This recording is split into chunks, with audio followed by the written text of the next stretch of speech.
제가 어릴 때부터 이 타자 치는 걸 굉장히 좋아해가지고 타자 연습도 굉장히 많이 하고 3벌씩 유저로서 제가 단문 같은 거 이렇게 열심히 치면은 막 1000타 초반대로도 속도가 나오고 막 그랬었어요. 근데 아무래도 짧은 문장을 팍 이렇게 눌러야지만이 1000타 초반 이렇게 나왔었던 거고, 제가 알기로 속기사도 1000타에서 1500타 정도 치는 걸로 아는데, 그분들은 이제 훨씬 더 느긋하게 안정적으로 무리 없게 타이핑을 하시겠죠. 또 요즘에는 뭐 핸드폰으로 글자를 많이 치긴 치는데, 저 같은 경우에 뭐 안드로이드랑 아이폰이랑 동시에 번갈아 가면서 쓰다 보니까 이 터치점 보정이 자꾸 달라져서 그런지 저는 오타가 굉장히 많이 나고 불편하더라고요.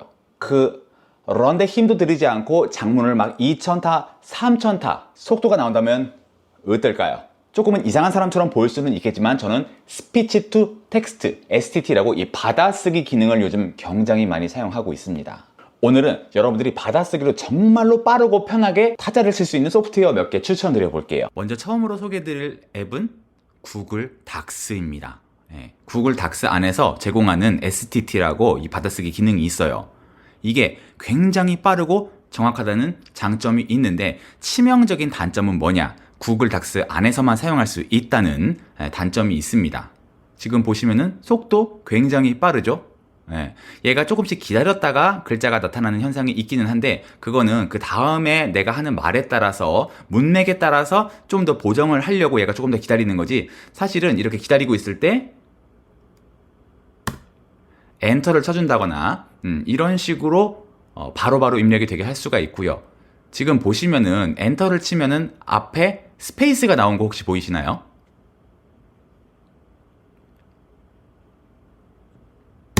자, 엔터 쳤죠? 그 다음에 말 시작하면 보세요. 앞에 스페이스가 생기잖아요. 또 마침표를 한번 찍어 볼게요. 마침표 찍으면 바로 글자 나타나지만, 지금은 괜찮네. 요게 띄어쓰기나 이런 부분에 대해서 조금씩 아쉽다. 그리고 구글 닥스 안에서만 사용할 수 있다. 요거 때문에 제가 이거를 주력으로 사용하지는 않고요. 다음 보여드려 볼게요. 그래서 그 다음에 제가 찾은 게 보이스인이라고 하는 크롬의 익스텐션인데, 단축키를 누르면 입력 모드로 전환이 됩니다. 제가 지금 이미 켜놓은 상태인데 이게 꺼진 거고요.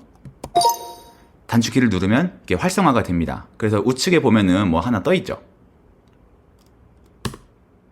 이 상태에서 말을 하기 시작하면은 인식을 해서 글자로 바꿔주는 거예요. 제가 알기로 얘도 구글 엔진을 쓰기 때문에 정확도나 속도 같은 부분에서 구글 닥스랑 큰 차이가 없고요. 아까 보셨듯이 문장 앞에 스페이스를 넣는다든지 이런 버그도 없고, 반대로 글자 바로 뒤에 커서가 있더라도 자기가 알아서 스페이스를 넣고 나서 문장을 입력을 해준다든지.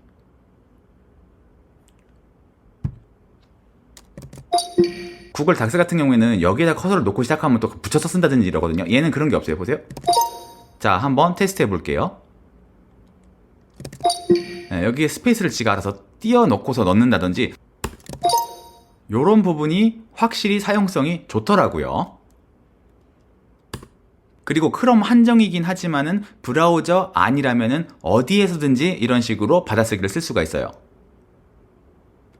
예를 들어서 뭐 지메일이랄지 아니면 웹 버전을 지원하는 뭐 왓츠앱이니 텔레그램이니 디스코드나 이런 요즘에 나오는 웬만한 메신저들은 전부 다 웹 버전을 지원을 하기 때문에, 저는 이거 하나 때문에 메신저를 전부 다 웹 버전을 사용해가지고 밖에 있을 때는 어쩔 수가 없는데 집에 혼자 있다거나 할 때는 지인들하고 채팅할 때도 요즘에 그냥 전부 다 딕테이션으로 막 대화를 하고 그래요.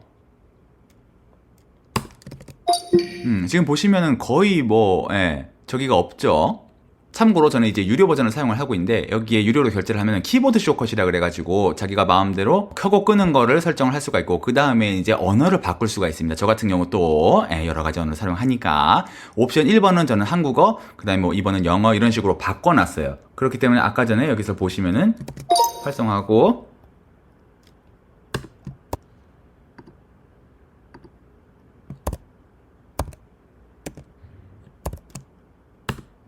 보시면은 제가 단축키를 누르면서 언어를 바꿀 수 있는 그런 모습을 보실 수가 있지요. 사실 제가 이렇게 줄줄 얘기하는 것만 보시면은 막 엄청 쉽고 편해 보이는데 사실 꼭 그렇지만은 않습니다. 어려운 게 뭐냐면은 타이핑 같은 경우에는 속도가 느리니까 쓰면서 곰곰이 생각을 하면서 글을 적을 수가 있거든요. 근데 말은 은근히 말을 하면서 동시에 생각을 하면은 이런 얘기가 들어간다거나 말을 흐리게 돼가지고 제대로 인식이 안 되는 경우가 생각보다 많습니다.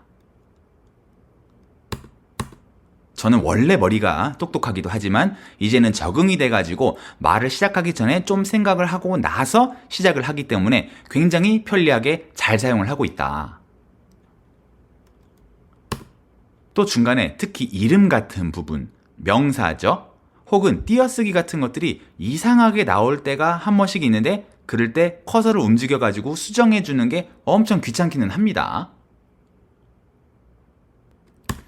그래도 전부 다 타이핑으로 치는 것보다는 훨씬 편한 것 같아가지고 저는 정말로 애용을 잘 하고 있고요. 저는 처음에 1년치를 결제를 하고 나서 써봤는데 이게 너무 좋은 거예요. 그래서 그때만 해도 평생 요금제가 있었습니다. 그래서 차액만 내고서 요금제가 변경이 가능하냐 물어봤더니 가능하다 그래가지고 보시면은 12월 13일 날 동일한 날짜에 제가 처음에 48불을 결제하고 그 다음에 바로 다시 72불을 추가로 결제한 여기에 내역이 있죠.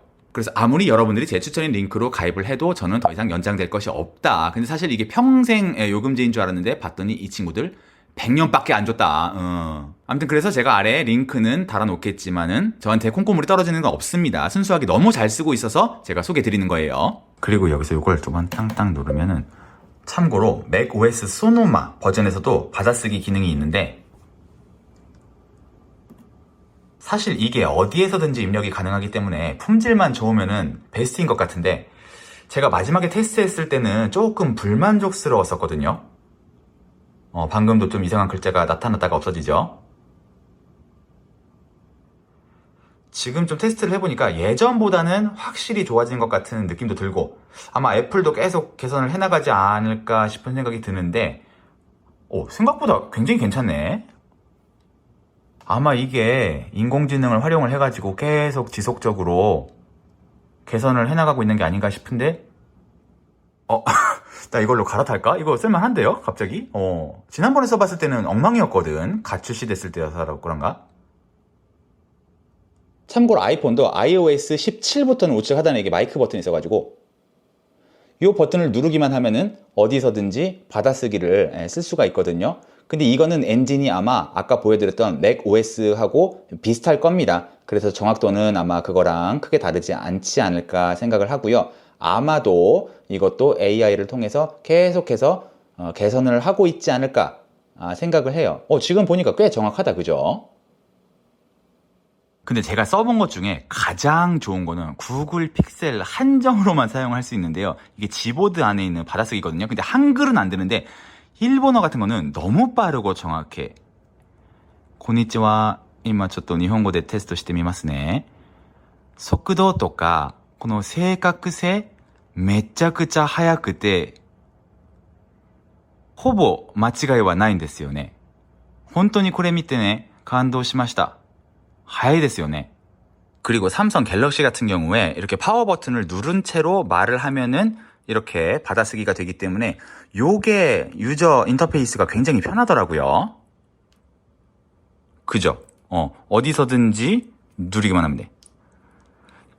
삼성 갤럭시도 굉장히 정확하긴 한데 저 같은 경우에 이거를 쓰지 못하는 이유가 중간에 지가 알아서 자꾸만 마침표를 넣어.